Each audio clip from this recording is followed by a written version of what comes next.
You think you're ready to pitch, but who are you really pitching to? Hello, everyone. My name is Tessa. I'm the Director of Marketing at IdeaPros, and I have Cary, CEO of IdeaPros. Hello, Fred. Hello, how are you? How is everybody? Well, everyone is joining us, and I'm sure is curious how they're ready to pitch because they're ready to get money for their business. I know you have people pitching to you all the time for IdeaPros, so wanted to get some advice from you about this and really know what we don't know yet. So tell us about pitching. And this has been an evolution for me. There was Fred's version of pitching before I met Oren Claff. And by the way, he's got a book, Pitch Anything. Maybe we can get a link to that too in the show. I don't know if we can or not, but it's sold over 1 million copies, and he's become a friend of mine. And the way that he looks at pitching is different than the way I even used to do it, and the way that I've told a lot of our partners to do it in the past, and kind of contrary to the way most people do things. When we pitch, what do we want to do? We want to show ourselves in the best light. We want to be able to show how, revolutionary we are as a company, how nobody's ever thought about this before, how we have developed this next thing that is really going to change the world, or is going to make this substantial difference in the way that we look at any type of a solution. That's what we want to do as an entrepreneur. You're pitching to an investor. And what an investor hears when they hear that is, oh my God, this is going to be risky. These people want to change the world. This has never been done before. I don't know if these guys can even actually pull this off. How much money is this going to cost? How many decades is it going to be before this thing makes money? How do we know that people are even going to want to have that? So when we sit there and pitch ourselves with the best foot forward, that we really want to show how outstanding and unusual and unique we are, what we're doing is we're throwing fear at the very people that we want to cut us a check. That's the number one thing where we really screw up. The number one, Tessa usually has comments in the middle of that, but I see I got you speechless, so that's fine too. I'll just continue. That's a good one. I didn't know that. No, of course, that's number one. So what do we have for number two? Okay.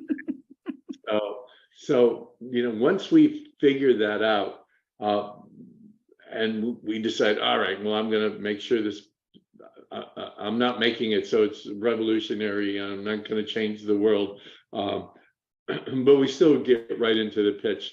Hey, this is our company, this is the problem, this is the solution, and this is what we're going to do about it. Even that's wrong, because the very first thing you need to do, because your time is limited, especially if you're out trying to raise capital, you have a whole lot of people to speak to before you're going to get a penny. And you don't want to speak to people who are not interested in what you're doing. And so the pitch deck that IdeaPros is doing right now, we're out raising capital from accredited investors. And the pitch deck that we're doing, and the pitch deck I recommend each of you doing, starts with winter is coming, right? From the Game of Thrones, where that like episode after episode, and everybody's going, what the hell does that mean?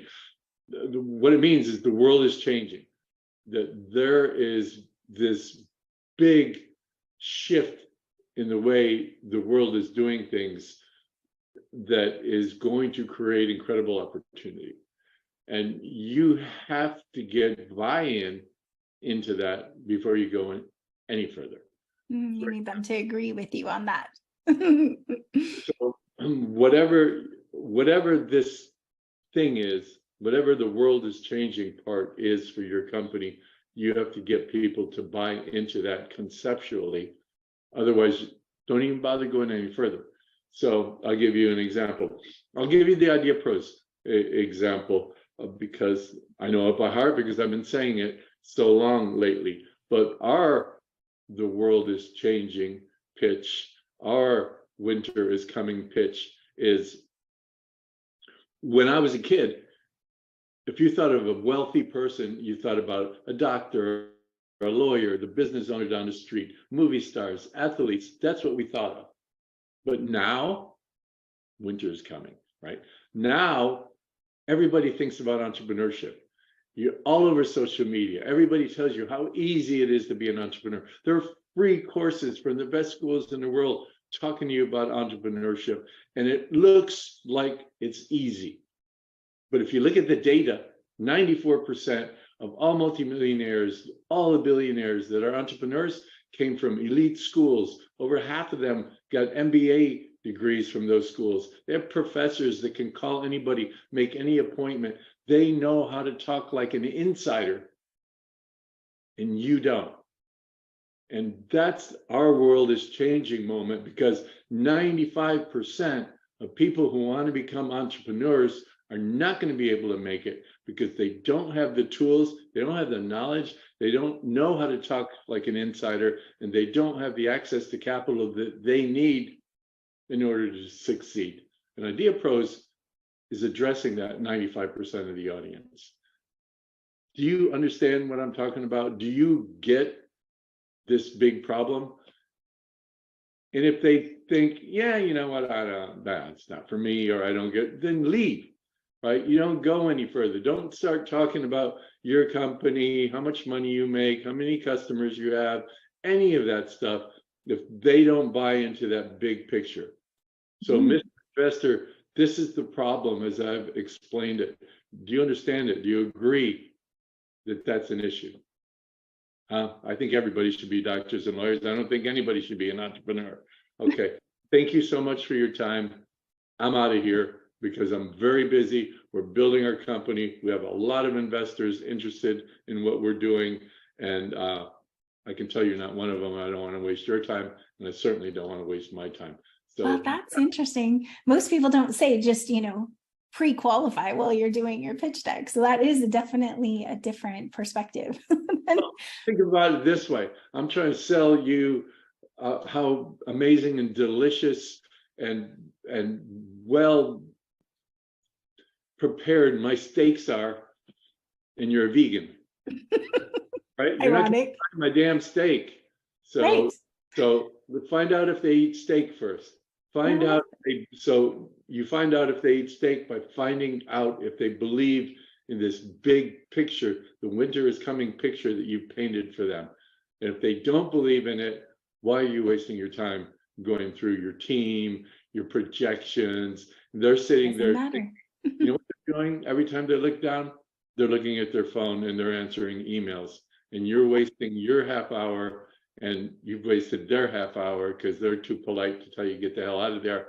And at the end, they're going to tell you something nice, and you're going to leave going, that was great. And I'm sorry using those words, but that's what we do. Beep it over it. No beeping here, because this is serious business. If you don't get the money you need, you're not going to make it. And so don't waste your precious time on people who don't believe in the overall issue, the big picture that you're trying to solve. Okay? That's the next part of it. All right. Are you ready for more? I am. I was just going to say, you've got more. I just know it. Yeah. Okay. So here's the next thing. And again, as entrepreneurs, we want to do this. I've invented a golden widget. I use widgets all the time. Yes, he should invent a golden widget because he talks about it all the time. That and like the laser toaster. That's the other one you've invented. I've invented this golden widget, and nobody until this day has ever used widgets before. And this thing is going to change everybody's life. And it's just amazing, and it's never been done before. And not only do I have one, I have a golden one, right? And again, the investor is back to, this is not a proven model. Here's some guys that are getting seed capital from me, a couple $100,000, and they're trying to prove up something that's never been proven before in the world. So again, think about who you're talking to. That investor doesn't want to know that you're going to take their money and risk it on doing something that's never been done before. So how about this instead of you being so incredible and amazing?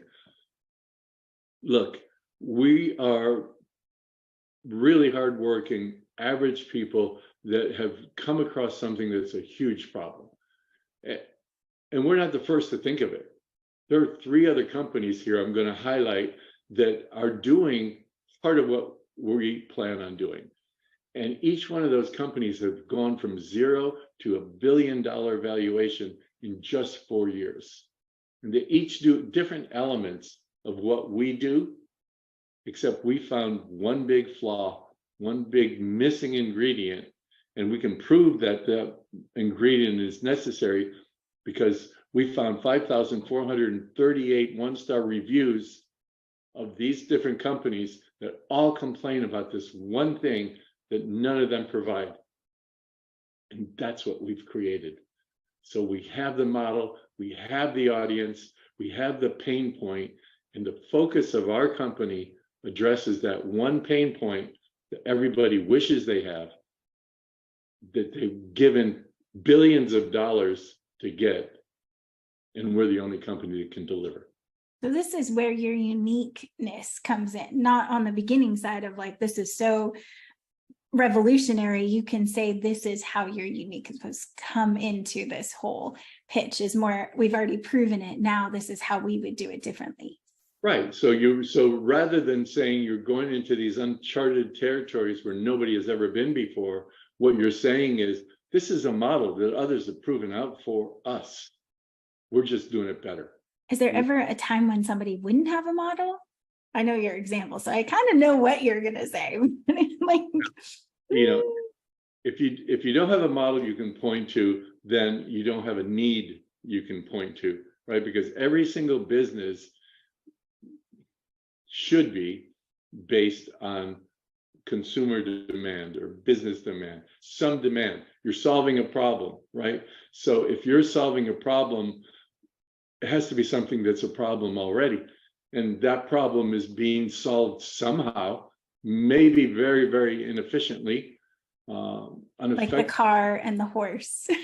Yeah, and I've used that example of like you've invented the first car. Wow, nobody's ever, I have no competition. Yes, you do. You have competition. Is your horse. Why is that a competition?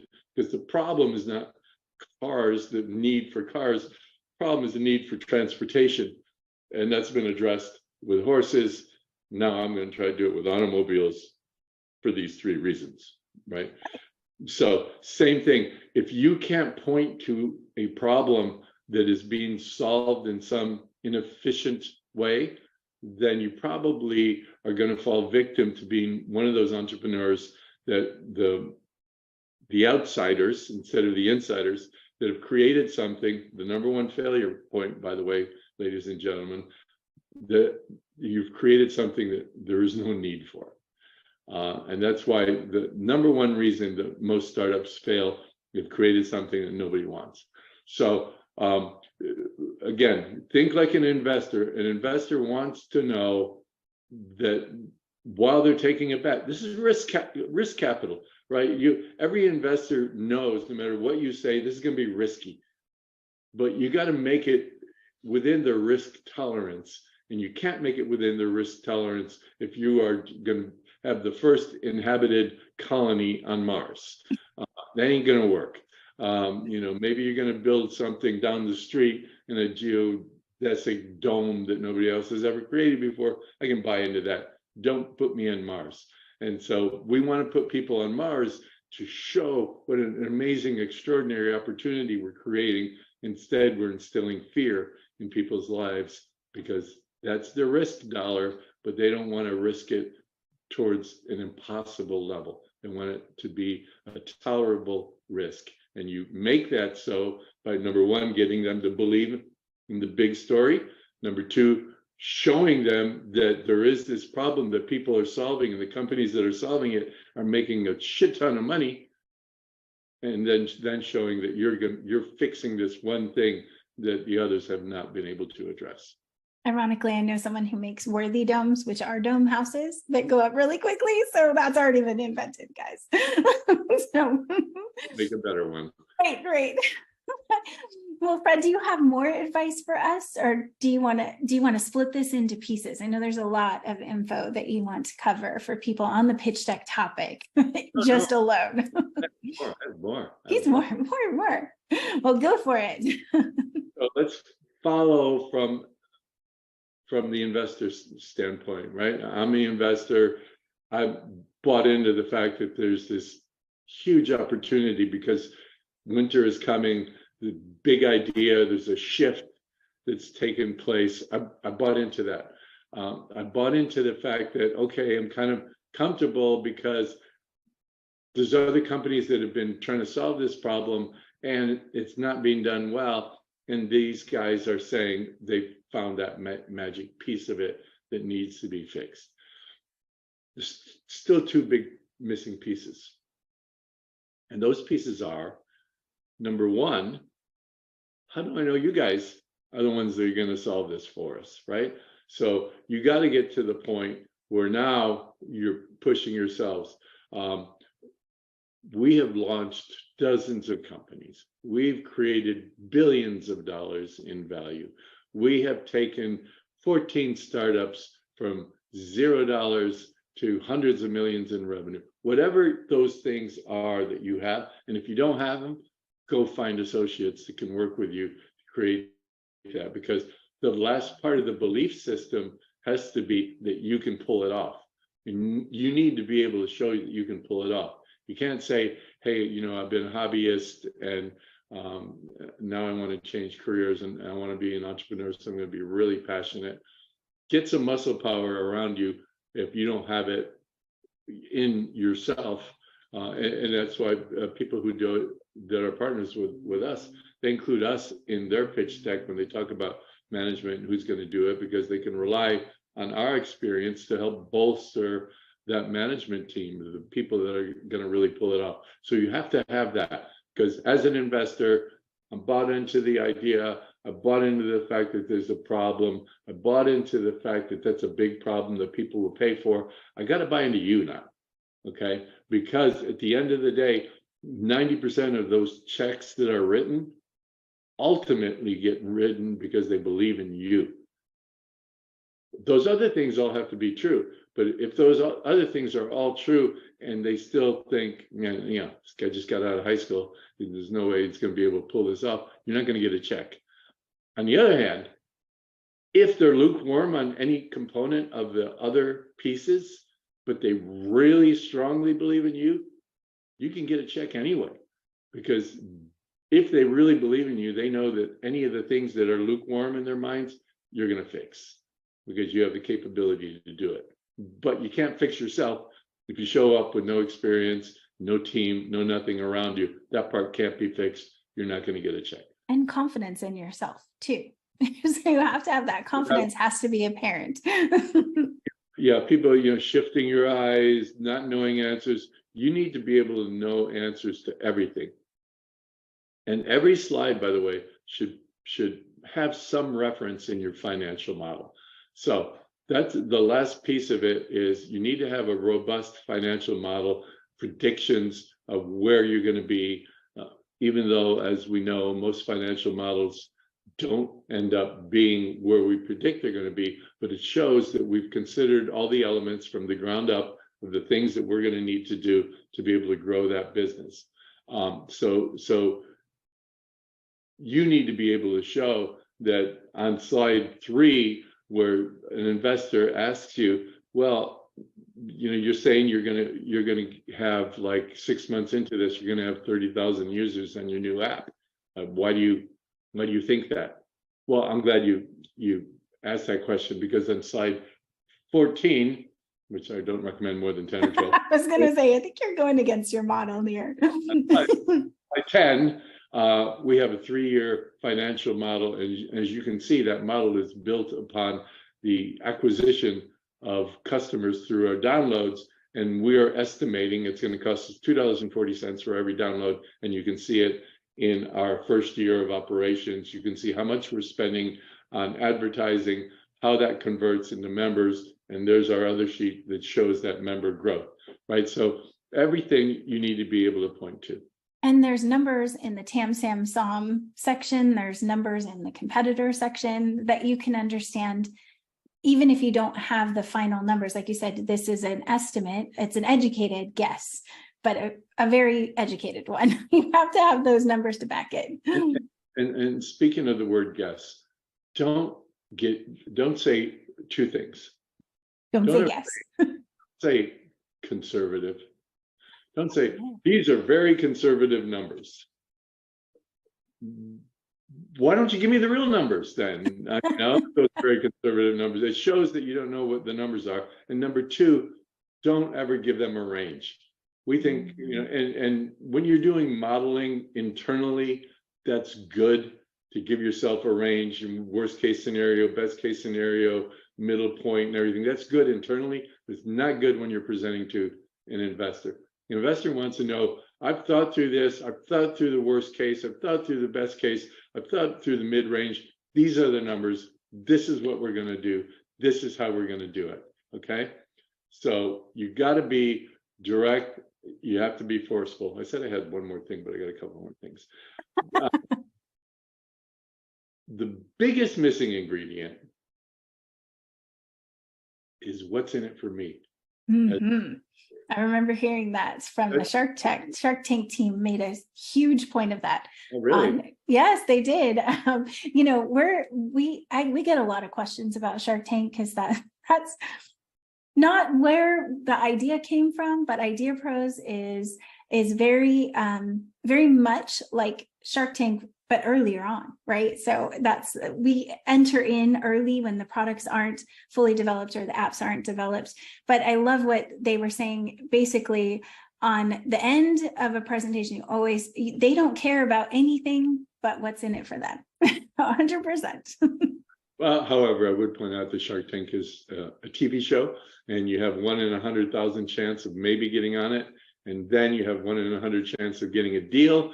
And then you have a 1 in 2 chance of actually having that deal take place.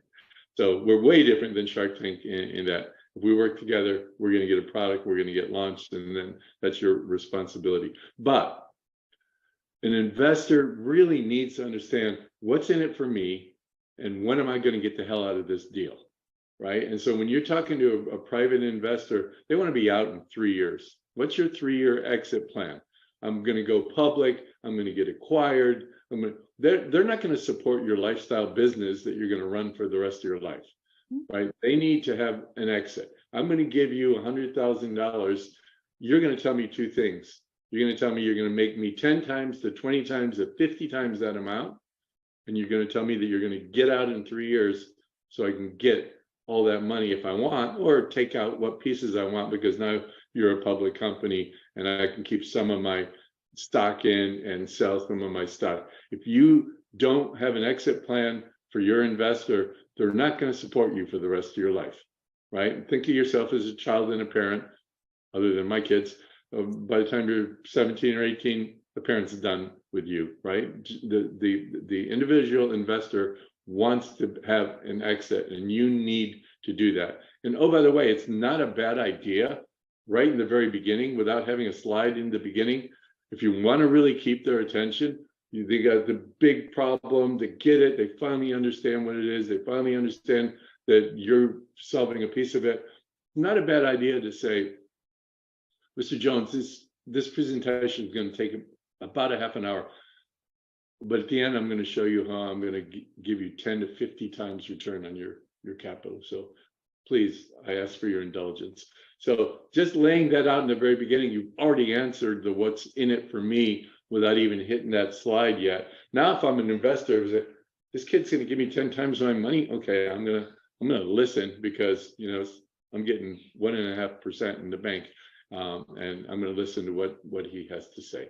So that's all of it, except for this one final thing. Joe, I love your presentation. I think it's amazing. I think if you do these other 2 things that I think are really important to what you need to do to launch, if you do those 2 things, I think I'm an investor. What do? we go out and do those two things. And then we go back to him. And you know what he says or she says? Yeah, you know what? You're really too early on right now. I'd like to see some momentum going. I'd like to see this grow to a certain level. You told me you could get 50,000 subscribers within 6 months. I'd like to see you do that and then come back to me. And so we do that and they come back and now they're going to want something else. So when you're presenting to somebody and they tell you that, you know what, I kind of love this idea, but I'd like to see this 1, 2, 3, 4, 10 things, probably not going to give you a check unless you tell them to go to hell, which you do it. It's the lean out method of sales, right? So you're saying, okay, well, then I don't need you. You're going to say this. This is what we have as a company. This is what we are doing as a company. And I'm not going to stray. I'm not going to waver. I'm not going to keep my eye off the ball. This is where we are in this moment in time. And I need your capital or somebody else's capital to help me get to where I want to go. If you have future plans that you want to bring up as one of my board of directors because you invested so heavily into this deal a year from now, let's talk about those things. But right now, this is the deal that I have. There's a lot of demand here to work with us. I'm really busy executing and making this happen. So are you in or are you out? No hard feelings either way, right? Don't start cowering to people because two things happen. The first thing is I told you that the most important thing people bet on is you. And the second thing that's happening is as you start wavering, that bet that they thought they were going to make on you starts whittling away because you're showing yourself to be inconsistent. You're showing yourself to be weak. You're showing yourself to be needy. I want to have your money, even though you don't like what I'm doing, you want me to do something else, I'll do it. Just give me your money. Don't do any of that. Okay. Be tough, even when you shouldn't be, because you really, really need that money. Just be tough, be consistent, be knowledgeable in everything that you're doing, be able to back up every single claim you make in your presentation, and you'll go out and raise capital. Wow, now I feel like I need to go raise capital too. Well, thank you, Fred. These are great. I love that you walked us through the dialogue too, because I think that's where people have a hard time actually learning how to talk to investors and what to say or not to say. So I think you've covered a lot of really amazing points. I know we have all kinds of resources for you guys in our IdeaPros website. So ideapros.com/blog. We also have an item that you can get from us. There's a checklist that goes through a lot of these first initial things that you guys have to think about, and it's broken down. It's Fred's insider's checklist, I should say. So definitely grab that. I will make sure that you guys have a link to it, and that's free, so you can go ahead and download it. And then we have a webinar also that you can get right after you sign up for that. So we want to be known as the people who help entrepreneurs make these things come to life. That's what IdeaPros is. That's what we do, right, Fred? Definitely get that stuff, because it's called the insider's checklist for a reason. It's what I said at the very beginning. The 95% or more of us are outsiders. We don't know the game to play. We can have the best ideas in the world. We don't know what we're supposed to do, how we're supposed to do it, how to get capital, how to talk like an investor to an investor, and get what you need to go forward. So get it, it's free. And again, a lot of this, thank you, Oren Klaff. You can get his book, Pitch Anything. He's kind of changed my thinking on a lot of things. Big kudos to him for helping me inspire more of you. Wonderful. Well, thank you, Fred. As always, we appreciate having you on all of our our Friday lives. And if you guys have any questions, let us know in the chat. And we're here every Friday at noon Pacific time, bringing you all the best information we can about being an entrepreneur. So we'll see you guys next week. Thank you. Bye. Bye.